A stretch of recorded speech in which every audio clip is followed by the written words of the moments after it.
Are we recording? Yes, we are.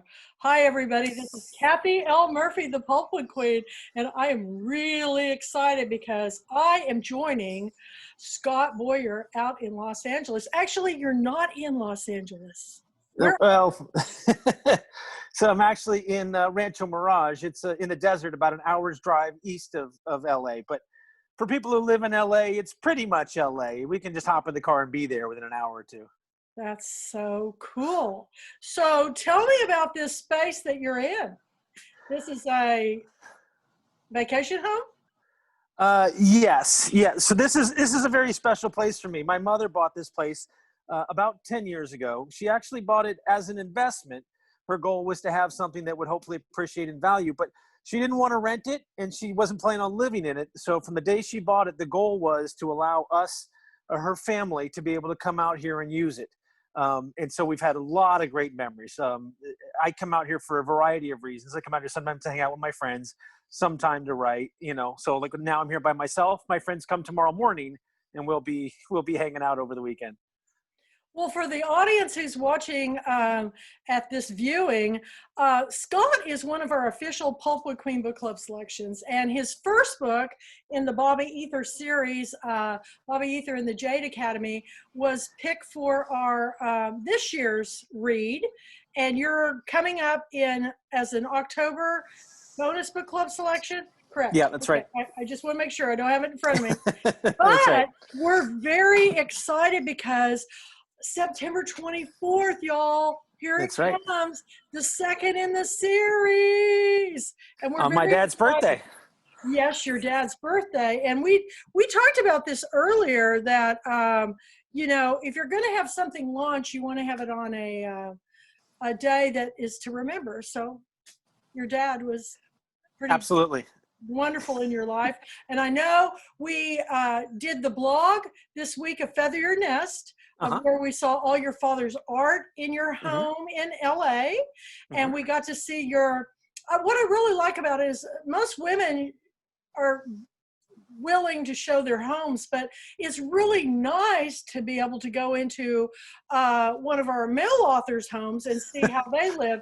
And your place is fabulous, and I'm looking forward to hearing about this place that you've just arrived in today, right? Well, I'm happy and excited to show it to you. What's funny though is like when I first told people that we were doing the Feather the Nest article, and especially I told my father, that his art, he laughed. I mean, he just thought that he was like, really? He's like, people want to see my art. I said, Dad, it's cool. I don't know if that many people know about flow art. And he goes, I just do it for fun. And I said, well, yeah, but let's share that. So. It's beautiful. And isn't that what art is? It gives us something beautiful to look at, especially in a time when we're social distancing. And, I've been in this house for so long. I'm just so excited to go into this one with you. So you're going to take us around, and you did a lot of writing here. Is that right, Scott? Yeah. So like I said, Mom's had the place for about 10 years, and that's about, she's calling me right now, actually. Let's say hi. That's too funny. We did that already. Okay. But in any case, this was about the time where I was just starting my career as an author. I had been working on book one on the Jade Academy for, I don't know, maybe a year or two at that time. And so from the day she got this house, she has always encouraged me. She said, Scott, go out there, do a writer's retreat, go out there, enjoy the place, spend time sitting out there, hang out by the pool. I mean, we'll walk around, you'll get a chance to see it. But from day one, this has been a place that's been sort of a mecca. I come out here when I need to clear my mind, when I want to focus on a specific project, whether it's editing an existing story, whether it's writing some new material. You'll see the pool. We talked about that in the blog, but all of that is related because this is really a central point for where so many of my stories have been created. We were talking a little bit earlier before this, and you were telling me, how hot is it there, Scott? Oh, goodness. put it this way. I'm expecting the flying monkeys to show up any moment. You know, I'm melting. I'm melting. Oh my gosh. From what I understand, it's about 115 today out in the desert. You'll get a chance to see. We have a nice covered patio, and there's some fans out there in the pool, so it's much cooler in this backyard. But yeah, you don't want to be caught outside for very long today. No. I just saw our gardener. He had on a denim shirt and pants, you know, and jeans, and I was like, what? That's tough, probably to protect his skin from the sun. Yes, You know? yeah, it has to be So much. but it's hot. It is, and it's been hot here in Texas too. In fact, I haven't even been outside other than to get the mail. I didn't even go out today. It was like 110 heat index. It's so humid. So Oh goodness. you don't have the humidity like we have here. But. Well, no, yeah, this is the desert, so it's really dry. We talked about this. My mother's place in Arrowhead that she bought just a couple of days ago, and I'm hoping to, you know, be able to show that place to you as well. It's very humid up there. I mean, it's all around a lake. So in a couple of months, the seasons are going to change, and we're going to get the autumn leaves. And she's got a great view of the valley, and we'll be able to see all of those trees change their colors. And then there's a big, heavy rainy season out there. So I'm actually really looking forward to sitting there and being able to watch the rain come down. But yeah, not so much out here. So this weekend, are you going to be doing any writing, or is this all fun time?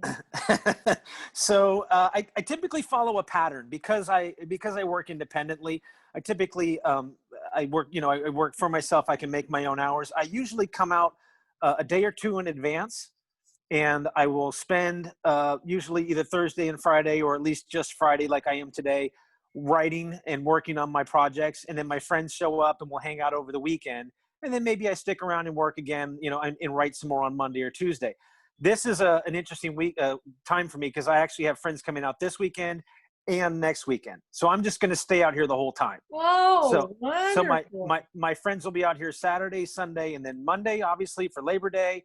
I will stick around and work and write on Tuesday through Thursday. And then different friends are going to come out on Friday and join me next weekend.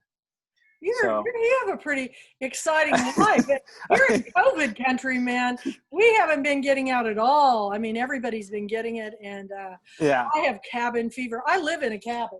I mean, I don't know if you can see my house behind me, but yeah, all windows facing the woods. I'll turn it a little bit so you can see out the windows, but it's 1,100 square feet total. You just walk in a circle. You know, I have reading stations in each room. So when I get tired, I go to another room and I read and write, or work on it, or go out to my studio. So I'm excited to see what you have here. Anything you want to share to get everybody all excited about your Temple of Eternity? You know, I've started it. I haven't got it finished, but it will be on our list. It will be on our reading list because I love your books. So. Well, thank you. I guess the biggest thing I want to share about that story is that it is a sequel to obviously the first one to the Jade Academy, but it also embarks on its own unique path. People who read the first one will probably recognize some very similar themes. You know, the kid who goes off to the school of magic, you know, learns how to control his special powers. It obviously resonates a lot with people who are into books like Harry Potter or Percy Jackson, stuff like that.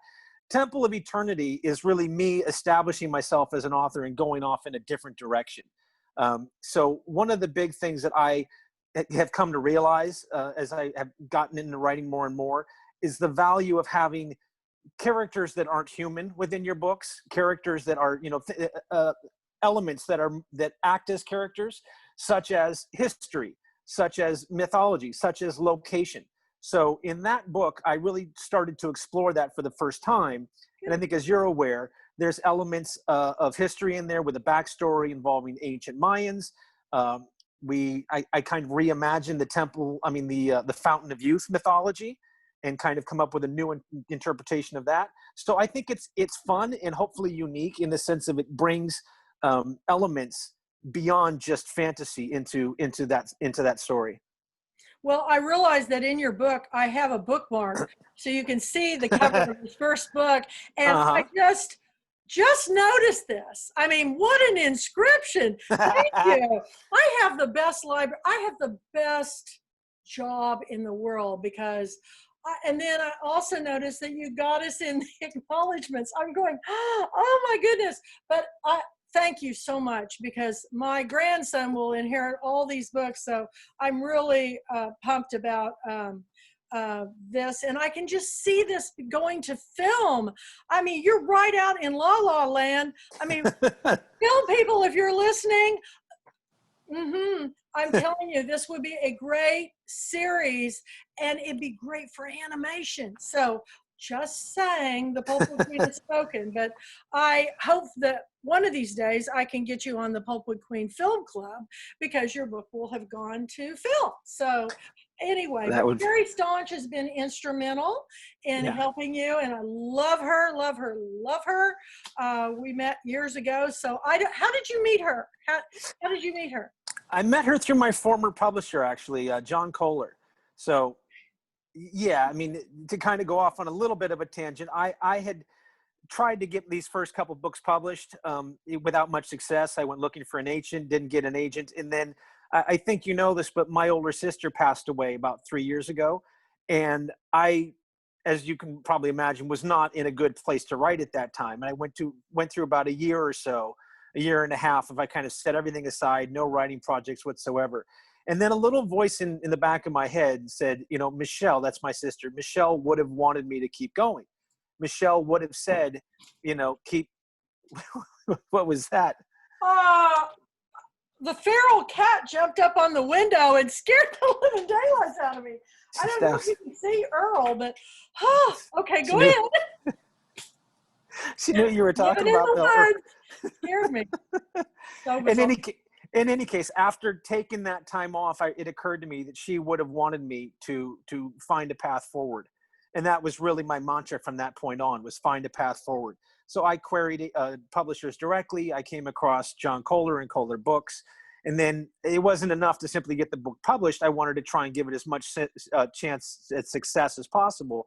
So he suggested I contact Sherry and see if Sherry would look to represent me as a publicist. And that's how I got to know her. She's fabulous. And I also, when I read a book, I read it cover to cover, usually twice.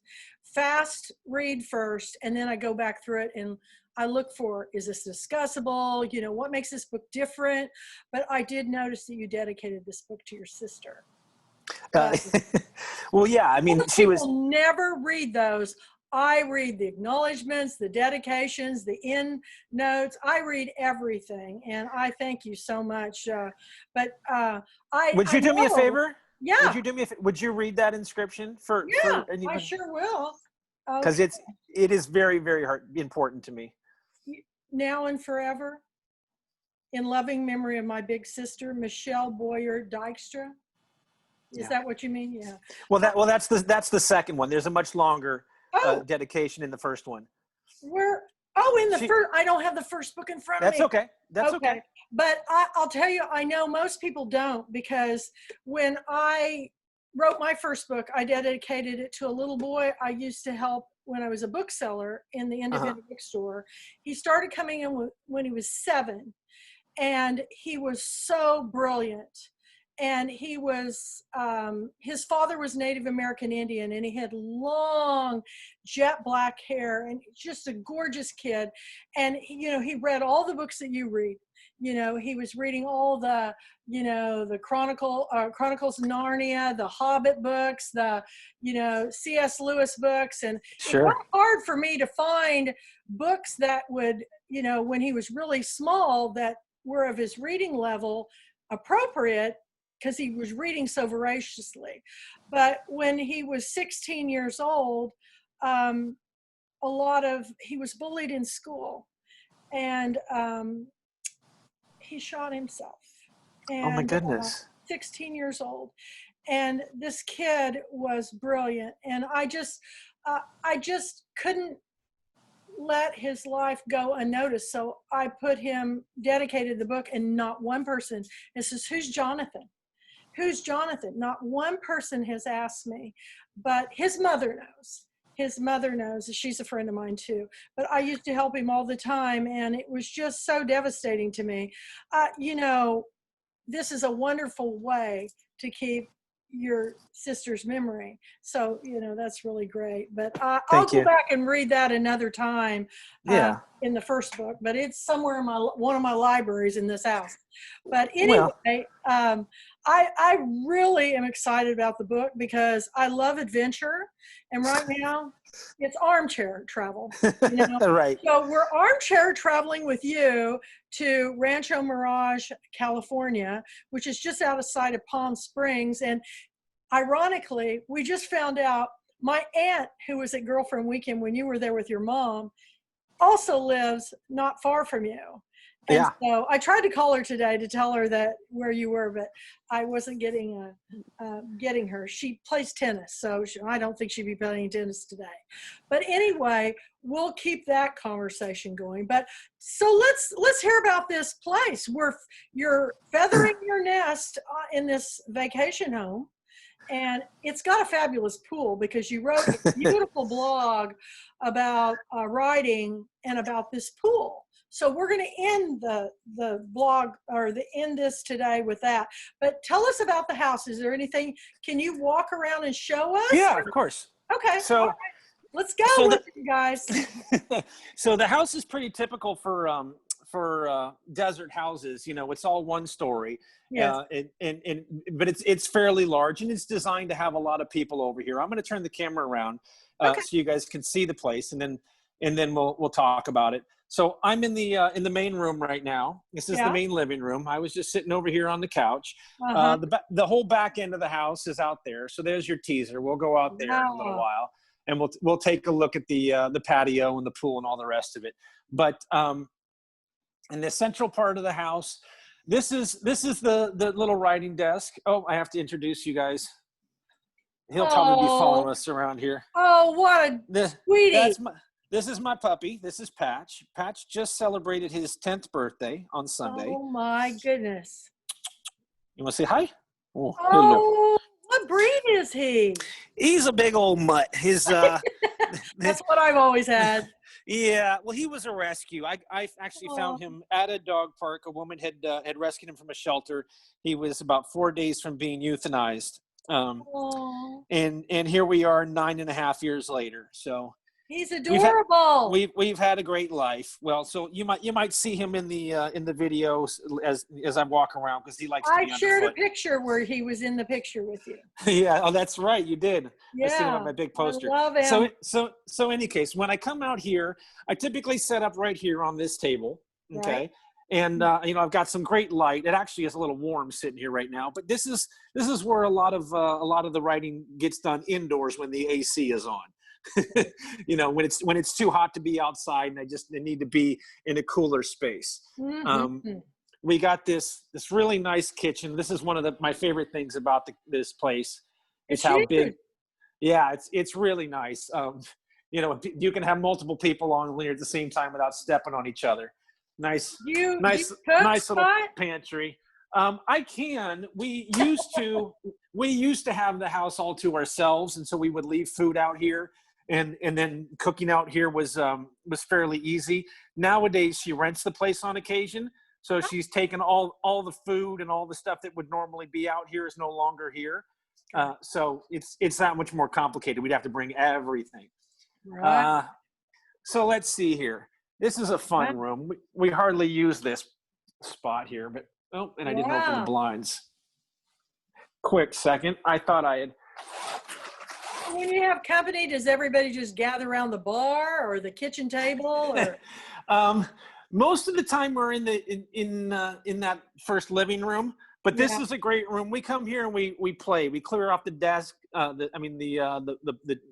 little ornaments there, the flowers, and we'll play dominoes or we'll play cards or something like that. That's great. But we've talked about artwork. First of all, there's some really cool stuff here. There's some fun. Some amethyst and crystals. Look at this guy. So you and Claire Fullerton are both. Me too, but I don't have anything as gorgeous as this. There's a whole collection of these guys. Yeah, that's beautiful. And this actually, these kinds of rocks have always intrigued me. I used to go to Yosemite when I was a kid. Yeah. And at some point along the line, I just had this feeling that these crystals and jade and things like that have special powers. And I actually incorporated that into my book. It's actually part of, the title of that first one, Bobby through the Jade Academy. That looks like that. Did that come from the tourmaline mine over on the left side? I don't know where these are from, actually. Because I went to that. I was a geology major out in California. So I went to a couple of those mines and dug up. It's like a certain type of conglomerate that works its way into rainbow tourmaline. It's really cool. So Gotcha. Yeah. Well, you know more about it than me. In any case, these were all just fun things that we've collected for the house. I happen to love these vases. Well, that's Leopardy. They were some of the first things that we found. Mom's got a thing for Indian woven baskets, so we got a couple of these. Here's another one of these. Beautiful. Yeah, they're fun.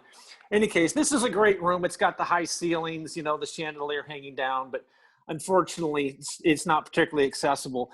We spend a good amount of time in here. Oh man, a pool room. Yeah, here's our pool room. We actually debated when we first got this place whether we should just put a couch, in here. It's really strange. I don't know why this is in a desert home, but there's a little fireplace here, and you can see it goes through to the other side. And I don't know how many people want to come out to the desert and make a fire, and sit around, especially because it's a gas fire, sit around that. So we decided we would put the pool table in here instead. Well, Sherry Staunch is a world-class pool player. I do know that, yes. Isn't that fun? You'll have to have her out sometime. But also we've got the ping pong table top to it. So I thought that was like a big screen television. No, this is tough to see. This is a pool table top that just goes on top of it. Yeah, we've got Very nice. This is the entertainment center, so to speak.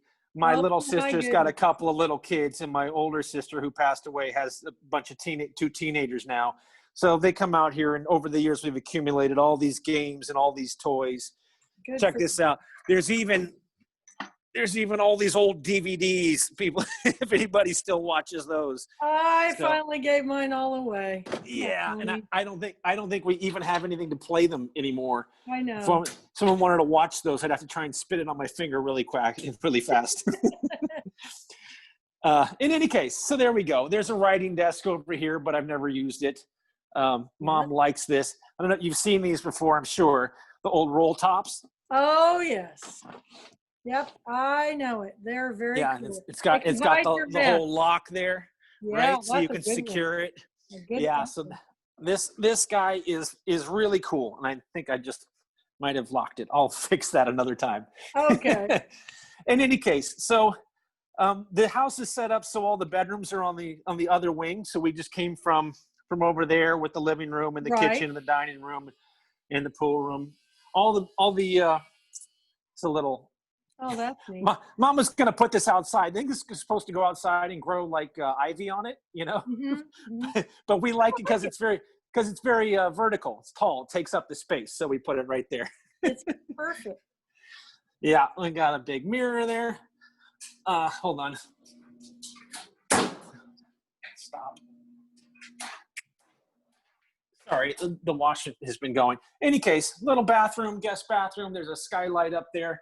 This is kind of cute. Mom got these little monogrammed things here. Aww. Nice little painting. So as I mentioned, I had two sisters. I guess I should say I have two sisters. And at the time Michelle was still alive. And so there's three main bedrooms to the house other than the master bedroom. Yeah. So each of us was put in charge of a different room to decorate. So this is the Dirkman Room. This is my little sister and her family. The room that they took and they decorated. Oh, and there neat. you can tell my sister's got great taste, right? Very classy. Right. The picture of the orchid. I'm sorry, that's not an orchid. That's a calla lily. Yeah, calla lily. Thank you. I was looking at the orchid. Yeah, I was looking at the orchid right next to it. In any case, this is the corner of the corner bedroom, and it's it's a decent size, but everybody who's out here, we're not spending times in our bedrooms. We're all hanging out in those master, Nice. in the It's living rooms. very nice. Anyway, we got a little Jack and Jill bathroom that goes between the two rooms. And then this is the room that I decorated. Uh-huh. So this is Scott's room. I'm actually not staying in here today. I'm in the master right now, but the whole point of this room was to have a masculine influence in the house, because everything else is female. And I love my sisters, I love my mother, but I just decided somebody would who wanted something not quite so feminine might want to be in this room. So we got a little Tex-Mex style furniture. This is actually metal and wood. Ooh, neat. Yeah, I always was drawn to that. I got this cowboy painting at the same Tex-Mex store. I'll zoom in on that. I thought this thing was super cool. It's got a cowboy here. Love the light. And then this is really fun. So you've seen my father's artwork. Yes. This was done by my father's grandmother. Oh. So my Nana, her name was Eula Hitch. Oh my goodness. His side of the family was from Indiana, and this is what she loved to do. She loved to paint these style animal portraits. She did a lot of cats, a lot of dogs. Was this her own dog? She had a dog very similar to this. His name was Butch. I don't particularly think this is him, but he looked similar to that. Yeah. He was more brownish and black, but she drew all kinds of cats and dogs that weren't hers. Maybe they belonged to neighbors. From what I understand. Was your father's mother? Yes. No, my father's grandmother. Father's grandmother. Wow. Yeah. So my great grandma. So my great grandma runs in the family. Okay. Yep. Yeah. And then just some fun little paintings in the hallway. Mm-hmm. So this is the master.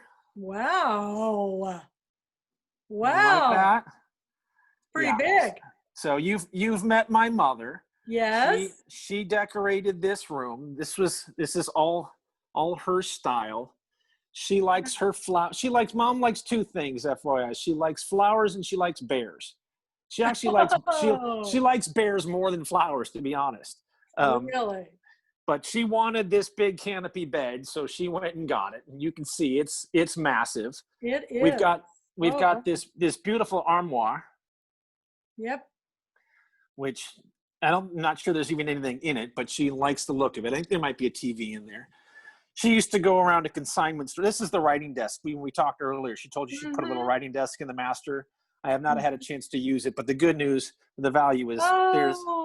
Yeah, we're in the back corner of the house, so there's the pool right there. So all the rooms kind of face the pool. That's cool. Yeah. Well, the other two, my bedroom, the Scott room and the Dirkman room actually don't. They're on the opposite sides. But the master does. As a matter of fact, I think it's time that we do this. Let me show you the master bathroom first. Oh my gosh, it's huge. So there's the tub and there's the shower. They've got his and her sinks. She's got the orchids. Yep, that's my favorite flower. So real quickly, I'll tell you the story of how she got this house. Okay. Because it comes into this play right here, and here's the walk-in closet. Wow. So she had been doing her research and looking for, this is a teddy bear she's had for years. She's left it out here as a little memento. In any case, and from her time, she went to China. In any case, she'd done a bunch of research, but she still wasn't certain what she wanted to do.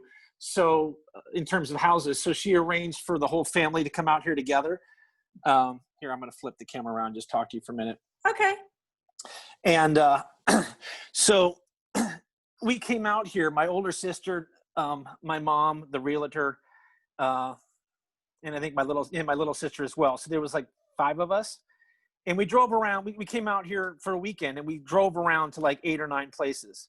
And a lot of these places out here, they got, a lot of issues because of all the heat. Maybe they don't have good landscaping. Everything is just rocks and cactus plants. there was a place that had a, crack in the pool, and it wasn't functional. There's a lot of places that are tear downs, etc. We saw this place with all the foliage, all the plants you'll see in a second. And my sister flipped out. My little sister Nicole was like, "Oh my God, this is it. This is it. This is it." And we were convinced for the most part that we were going to buy the place. But it was, and you can probably relate to this, it was the walk-in closet that sold the deal.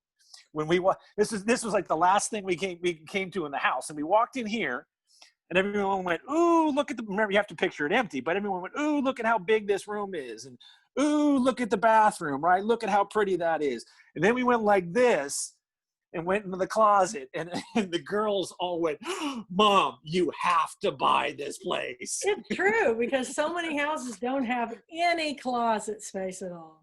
Yeah. All right. You ready? Yeah, So, I'm ready. I've been kind of putting it off because it's hot. Oh.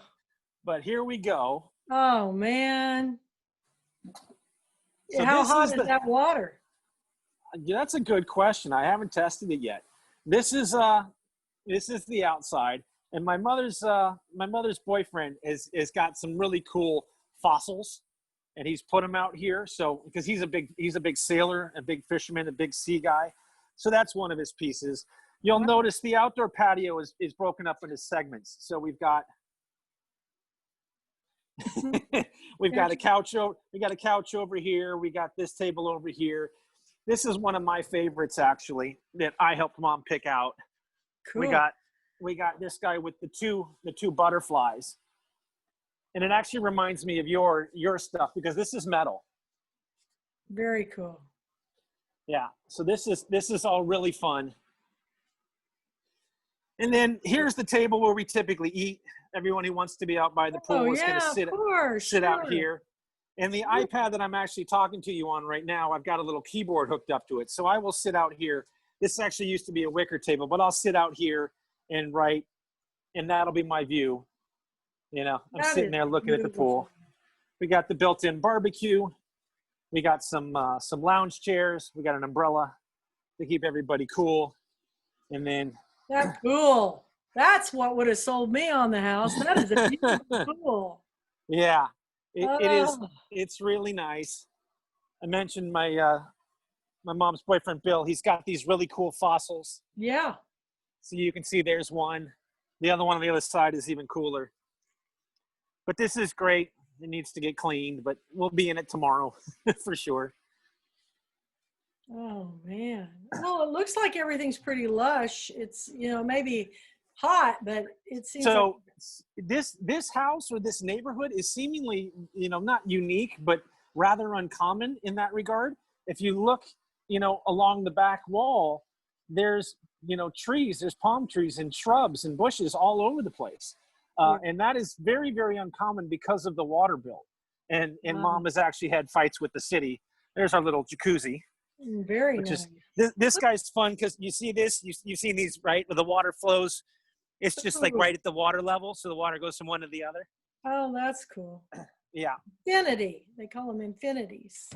Yeah. That's cool. So that's typically the view that I like. And when I send photos to my friends trying to entice them to come and join me, I turn on the pool light at night and I take a photo of that right there. And they go, "I'll be there." Exactly. I'll be there. Well, the smart ones do anyway. Yeah. Anyway, so we got a swing. That's cool. I love it. This has also been replaced. It wasn't part of the original house. I mean, when we first been out here, but it's fun to sit in there. And then there's a hammock. Mm-hmm. I pulled that guy out earlier. And we're under this really nice shade right here, this great tree. So great. Taking a nap underneath the hammock is always fun. Let's see here. And then the really fun thing about these houses out here, they all have these little casitas. I don't know if you've... What's a casita? Well, it's a small house. So it's essentially, they all have what are essentially these little mini apartments built off to the side, which is great for people who want their privacy. So this one, This little room is nothing special. This is really just a washroom. We stuck a daybed in here, but it's got a shower right here on the side. And just Oh, that's so cool. yeah, and a little bathroom. Well, the idea to this room when they built the place is you can pop in here to go to the bathroom. If you've been in the pool and you don't want to drip water into the house, Yeah. yeah, you just run into there to shower off. Or change your clothes to go swimming or. Yeah, exactly. Absolutely. Fun little, I don't think Yeah. anybody has ever sat there unless you're 5 years old, but this is one of my favorite things in the house, actually. Oh, look at that. Yeah, these two guys have been sitting here for about a decade, and they're a little worn, but if you look in closely, the little girl is showing a book to her little brother, and she's got her arm around him. Aww. And like I said, she's chipped and they've broken at times, but it's adorable. It is adorable. And it came with the house, huh? No, we went and found this and put it in the house. Oh, very Yeah. cool. No, this was personalized. In any case, this is the real casita. That other room isn't really part of. Oh my gosh. Yeah. Well, So, when your mom told me you could sleep 11, I thought she was joking. no, not at all. Wow. Yeah. So this is attached to that other room you just saw. It's all one separate unit. There's one AC unit out here, and this room, it's small. You can see the kitchenette is built right into the living space. There's the fridge and the sink and all the rest of it. But my older sister, this would be the Dykstra Room. My older sister who passed away, she and her husband, furnished this room and put all of this stuff out here. So wow. everything here except for my dog was decorated by them. He just follows you around everywhere you go, huh? Oh yeah, he's got to poke around. Any case, yeah. Nothing Wow, special. shower. Nothing special here. We just got a little bathroom, and then the casita has its own little special back room here. So especially when my nieces were young, Aww. they would come here, and this is a trundle bed, so that pulls out right there. Perfect. And you can sleep two right here. So is your mom rented out as an Airbnb? She is looking to do that now. As a matter of fact, when I get off the phone with you, she wants me to call her and help her upload photos. Oh yeah. Okay. So fun little story. When she got the place, I'm the one who has the most flexibility to go and do things. Yeah. So I came out here with her weekend after weekend, probably 3 out of 4 weekends in a row, maybe, 4 out of 6, to be out here to help furnish the place. And we would go to consignment stores and stuff like that. Well, these two guys, let me flip the camera around again. Mm-hmm. Is it not? Doesn't seem to want to let me. There we go. It's not. There we go. These two guys were the two first inhabitants. That's Ellie the elephant and Hippie the hippo. We got them at IKEA, of all places, and they have been here for a decade. Oh my gosh. Yeah. No, we've got the Winnie the Pooh and all the rest of these inhabitants. They're all now passing on to the younger generation. Oh, and guess what I just found sitting here? Oh, there. This is one of my writing classes. One of my instructional novel class, books from UCLA Extension's novel writing 2, I want to say, or 3, but I have no idea how that got here. That's funny. Somebody probably took it in there to read it. I must have left it in the main house at some point, and someone decided, that they wanted to read it and brought it out here. So, in any case, that's the property. Fabulous. I can take you out to the front. We've got orange trees, lemon trees, tucked around the corner. Oh yeah, here I'll show you. Oh wow! Oh my goodness, yeah, I can see them now. There's big clusters of them growing right. And they smell so good. Orange blossoms smell so good. Yeah, well, and this tree right here is grafted with lemons and limes. So this one here is, and they're pink grapefruit. They're delicious. But this one is lemon and lime. So we got the whole range covered. Wow. Very nice. In any case, I won't bother to show you the garages. There's their garages. But all these Yeah. places out here are built with a 2-car garage, and then they have a smaller garage that you can use for a golf cart usually. Oh, Yeah, because a lot of these resorts, a lot of these homes out here are built with little golf courses inside the, inside that's where the it is, like community. where I live. We've got a golf course here, so we've Uh-huh. got pools and golf course. But But that's the outside. That's the home. beautiful. And is it all tile ceiling? I mean, Yeah, it's all red Spanish tile. Oh, I love it. I love it. It's beautiful. Well, I think your mom found a find. Definitely. And a good way. Yeah, like I said, after looking at all those other places, when they saw this place, they knew this was it. So It would be hard for me to go back to LA.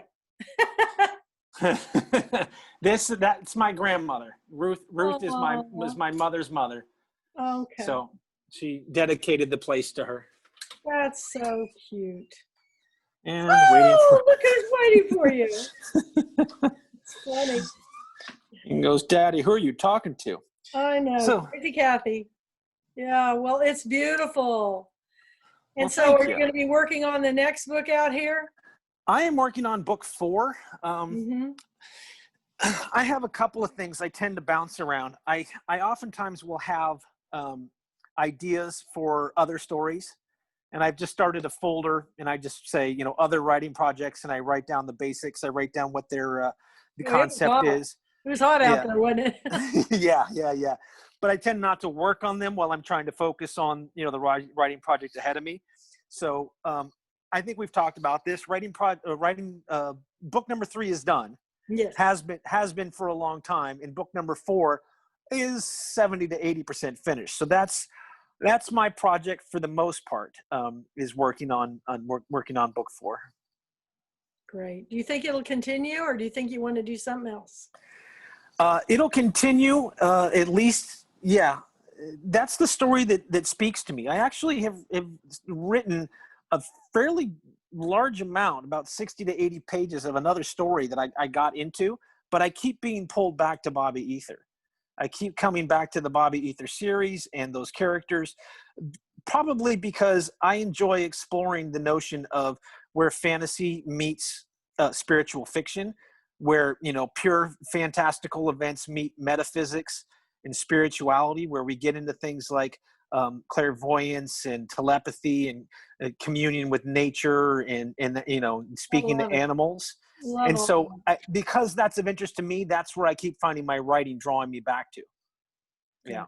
Fantastic. Well, we were going to talk about the pool blog. Was that something you wanted to? let's talk about So it. I'll go back out there real quickly so we can see it. So I've mentioned to you on a couple occasions, but one of the major influences on my writing from years ago is Jennifer Niven, who I used to be close with and spend quite a bit of time. And we would sit out here and we would write together. And what occurred to me in sitting basically right here in writing, hold on, I got to flip the camera around.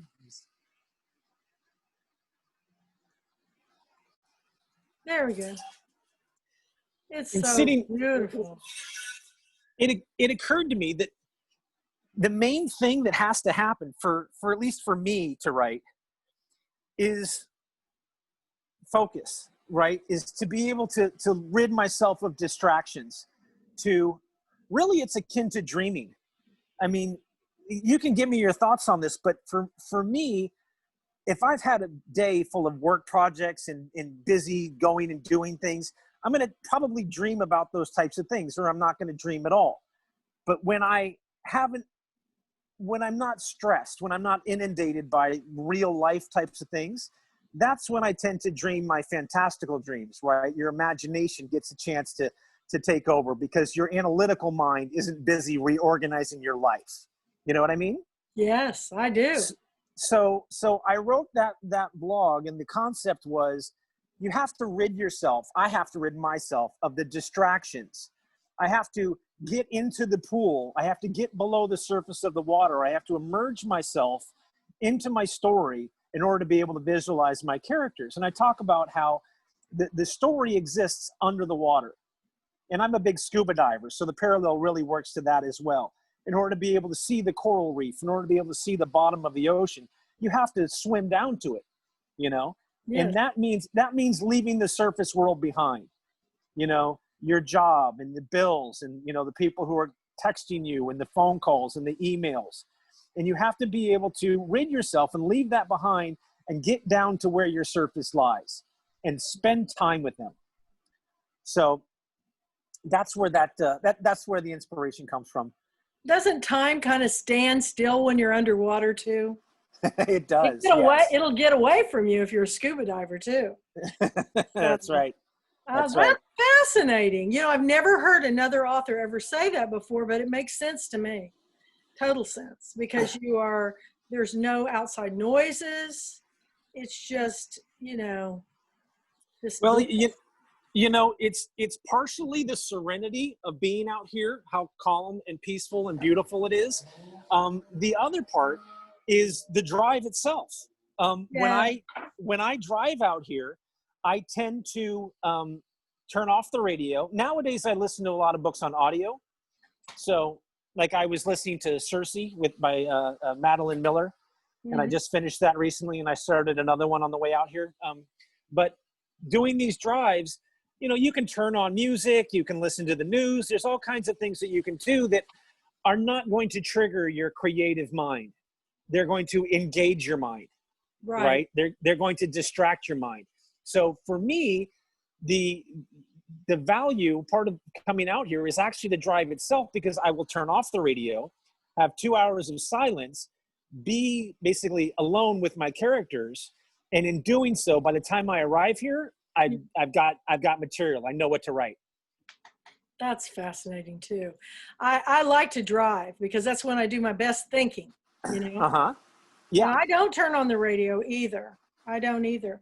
But I like to listen to nature tapes, you know, like woodland sounds or jungle sounds, Sure. rainstorms.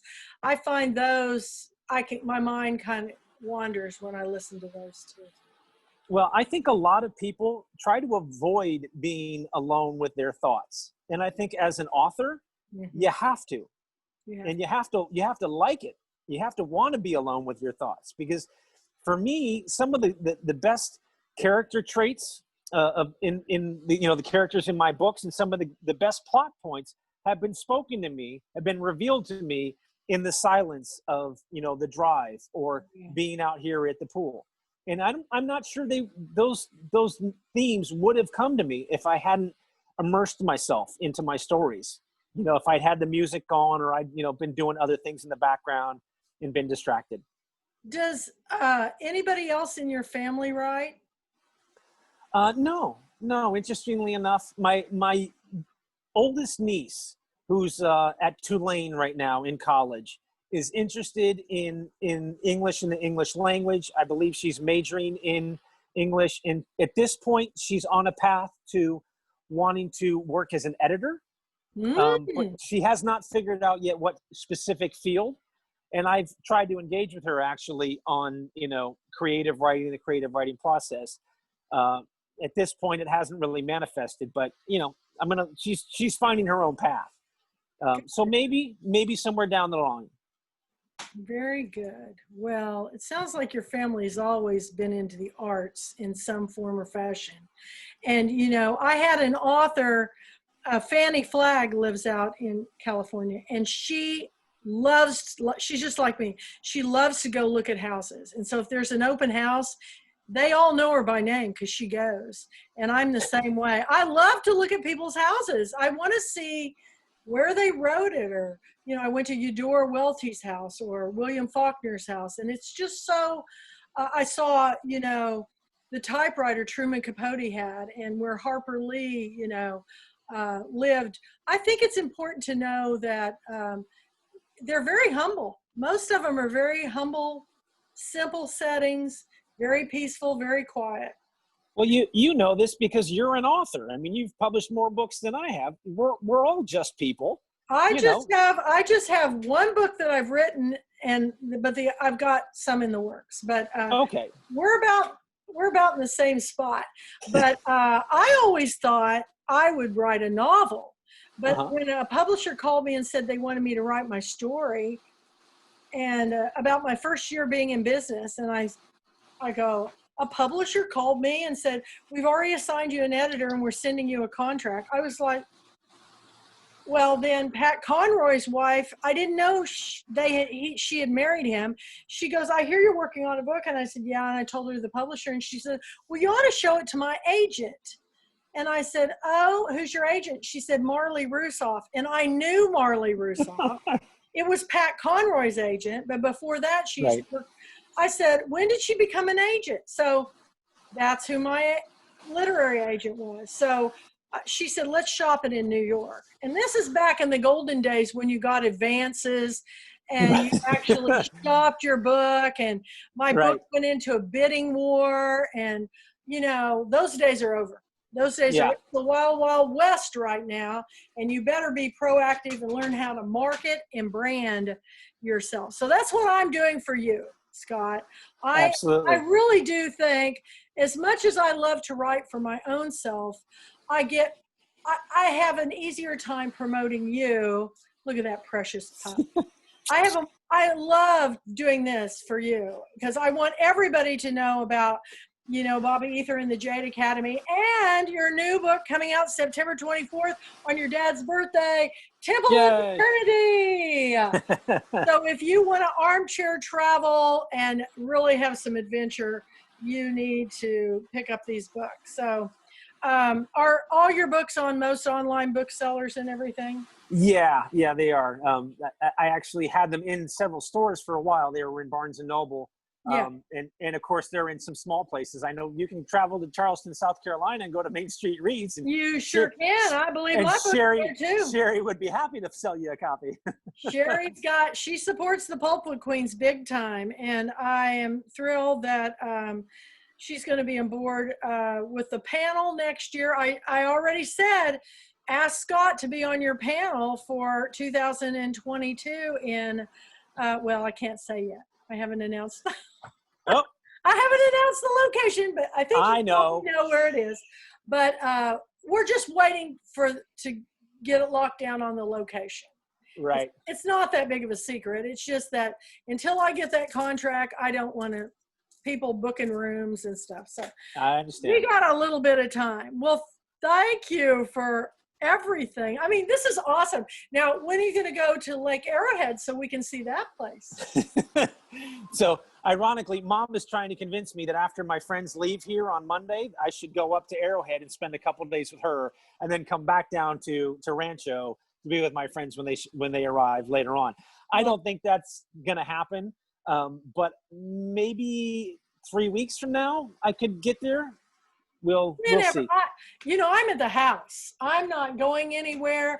And I don't know if you can see, other than the feral cat that jumped at the window. Earl. It's a feral cat. His name's Earl. And he's a bully.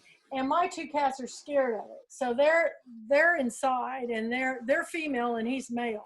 So, but boy, he hit that window hard. Did you hear it? He did. Well, we were talking about my sister, and they say that cats are oftentimes a gateway to the living and the dead. And I think he was delivering a message from my sister in support of your effort. Well, I'm telling you, I pay attention to stuff like that because that was wild. I just thought, I thought a log fell or something, and then I saw him right up against the window. Yeah. No, I noticed the timing. In any case, trust me, I want to get to Arrowhead because it's really nice up there, and it's a lot cooler. The 105 is not, 115 is not my favorite temperature. So I'll get up there fairly soon, and I will hopefully I can share this I can share Mom's cabin with you up there. Well, as soon as we get done with this, I'm going to download it. It takes a while, and I'll have it up on the Kathy L. Murphy YouTube channel. And I put a little intro in there so they'll know we're with Scott, Boyers. And do you want me to put our Scott Boyers on there or just Scott?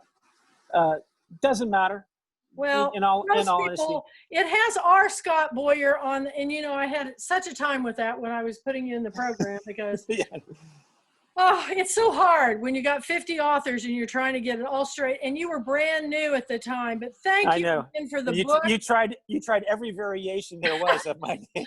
Well, you know what my biggest problem is? I forget to put these on. my readers.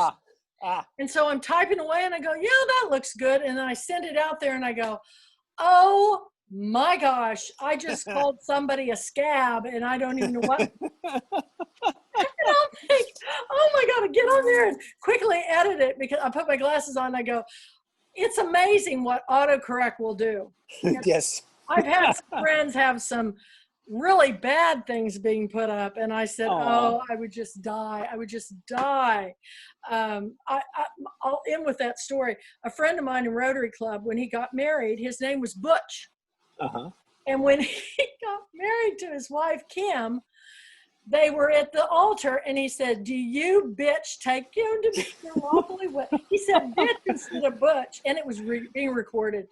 And I mean, and he said after that, everybody that knew him called him bitch after that. He said everybody just said, it was just so funny. I thought, oh my God, that poor minister. Can you imagine how he would have cringed to say that at a wedding? That's the kind of thing you probably want to double check before you proceed. Well, it was being recorded live. Well, we made it all the way through and we didn't say any bad words. So I'm feeling very happy about it. And I love the spontaneity of you, Scott. You're so much fun to work with as an author. And when I pick an author, I invest in them long term. Once you're a Pulpwood Queen, you're always the Pulpwood Queen author. So I'm really looking forward to your third and your fourth and your fifth, because I think there's a story there in investing in somebody and seeing their writing get better and better and better. And well, thank you. Thank you. Well, you tell your mom, hey, and maybe I'll see you. Maybe I'll see you soon. So I think that would be fantastic. It would be really fantastic. So, it's September now. So 3 weeks, that's October. Well, that's going to be right around book release. And what I might decide to do is go up to Arrowhead to be there for the book release and be kind of secluded and be able to just focus on the release. So if that's the case and I'm up there, I will call you and we'll touch base and maybe we can do like this. Is Sherry going to do you a book launch party, or what's she going to do? We have some stuff going on, but at this point, I'm working with Brooke. We're supposed to be doing my speaking event about book one. The Pulpwood Academy event is actually on the 24th. It's on book release day. Well, I'll see you there. I will see you there. There you go. I have the feeling we're going to be running into each other a lot, but thank you. I thank you for everything, for doing. Pleasure is all mine. And I'll get it up and get you posted, and down the road, we'll see you soon. Sounds good. Thank you, Kathy. Bye, Scott. Bye-bye. Bye. I got to figure out how to get off of here. Aha! End meeting.